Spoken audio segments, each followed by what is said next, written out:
Okay, merong bagong papatikim daw si JM na dish natin. Anong tawag dito, bro? Butter garlic shrimp. Ha? Butter garlic shrimp.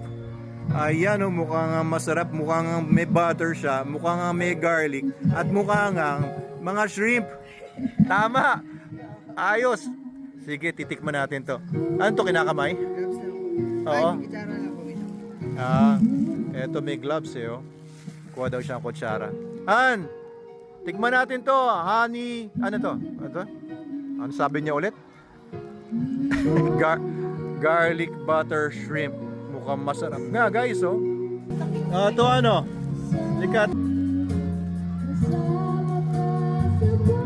Ano? Sarap? Ano? Sarap? Oo nga.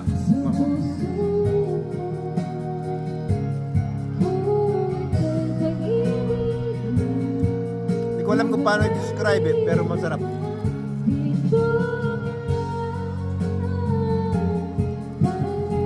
Pero nakakagutom. Hindi dapat ito kakain eh. Magkano kaya to? Ha? Magkano to? 450? Oh. Sulit naman eh, oh.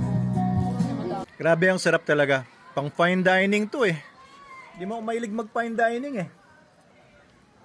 Pero kung 450 to, sulit na sulit sa sarap, guys.